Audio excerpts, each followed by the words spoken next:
نبی علیه الصلاۃ والسلام چې کوم وظیفه وښودله دا کول پکار دي خو به طور تجربه نه. ځکه د نبی علیه الصلاۃ والسلام په پرامینو باندې به تجربه نه کوي بلکې په عقیدې او په یقین سره به کوي. نبی علیه الصلاۃ والسلام چې موږ ته څه فرمایلي دا نه چې زه به تجربه وکم چې به طور تجربه کوي هیڅ پیدا نه درکوي.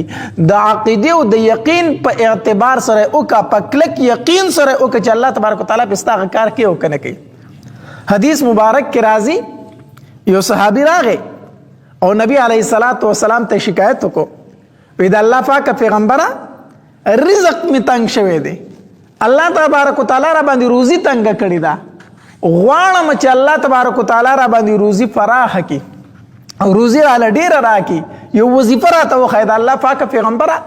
اوس ګوره زمونږ خلکو هم ځان له لوی لوی وظیفې کتلي دي اوږدې اوږدې وظیفې کوي. بعضې وظیفې پکې داسې چې هغه د ځان نه جوړې شوي د هغې په قرآن او حدیث کې د سره څه ثبوت نشته دی. نو هغه وظیفه کول پکار دی چې کومه نبي علیه الصلاۃ والسلام مونږ او تاسو ته ښودلې ده. نو صحابي تپوس وکړو د الله پاک پیغمبره یو وظیفه راکړه چې الله تبارک وتعالی را باندې روزي فراخه کړي رزق راله ډېر راکړي. نبی علیه الصلاۃ والسلام چې کومه وظیفه وښودله دا کول پکار دی خو به طور تجربه نه.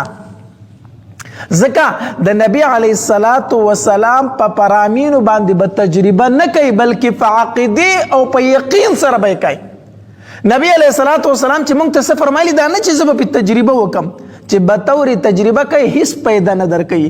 د عقیدې او د یقین په اعتبار سره وکړه په کلک یقین سره وکړه چې الله تبارک وتعالی په ستا هغه کار کوي او که نه کوي.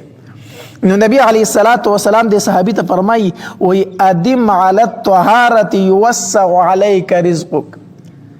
ادم علی الطهارة همیشه با وضو اوسه همیشه په اوداسه کې اوسه الله تبارک وتعالی به پتا باندې ستا رزق فراخ کړي.